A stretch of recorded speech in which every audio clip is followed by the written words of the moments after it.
গেল কয়েকদিনের অচল অবস্থা কাটিয়ে ফের স্বাভাবিক হতে শুরু করেছে পোশাক শিল্পের কর্মপরিবেশ। সকাল থেকে বৃষ্টি উপেক্ষা করে কারখানায় যোগ দেন শ্রমিকরা। শিল্পনগরী গাজীপুরের পোশাক কারখানাগুলো শ্রমিকদের পদচারণায় মুখর। সবাই কাজে যোগ দেয়ায় উৎপাদনেও ফিরেছে কারখানাগুলো। তবে নতুন ক্রয়াদেশ ও নির্ধারিত সময়ে পণ্য রপ্তানি নিয়ে শঙ্কা কাটেনি। কারখানা সুন্দরভাবে চললো, শ্রমিকরা সুন্দরভাবে বেতন পাবে, এটাই আমরা চাই। কারখানা বন্ধ হলে তো আমরা সমস্যা।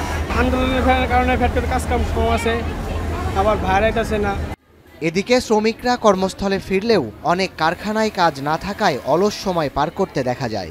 এমন অবস্থা দীর্ঘায়িত হলে শ্রমিকদের বেতন ভাতা পরিশোধে বিপাকে পড়তে হতে পারে বলে মনে করছেন সংশ্লিষ্টরা।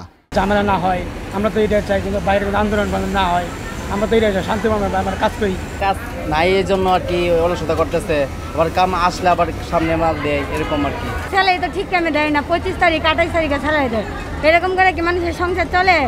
শ্রমিক অসন্তোষ নিরসনে শ্রম সংক্রান্ত অভিযোগ পর্যবেক্ষণ কমিটির সদস্যরা রবিবার সকালে আশুলিয়ার বেশ কয়েকটি কারখানা পরিদর্শন করেন। এ সময় কারখানা মালিক, শ্রমিক এবং কর্মকর্তাদের সাথেও মতবিনিময় করেন তারা।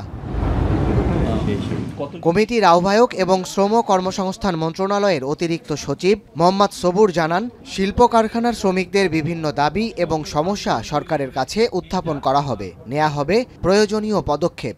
আমরা নোট নিয়েছি, আমরা এগুলো সরকারের দৃষ্টিতে আনব। এই বিজিএমই এর মাধ্যমে এই মালিক পক্ষের সাথে আমরা সেটা পর্যালোচনা করব।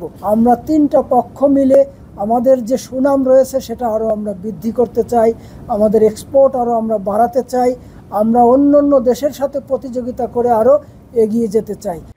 সাভার, আশুলিয়া ও গাজীপুরে পোশাক কারখানার সংখ্যা 4000-এর বেশি। এসব কারখানায় কাজ করেন 32 লাখের বেশি শ্রমিক। সাদাত শাহেদ, এখন। সানবিট সব দিবে সামাল। সানবিট ম্যাজিক প্রেস ডিশওয়াশিং এর মাথা ঘোরানো সলিউশন।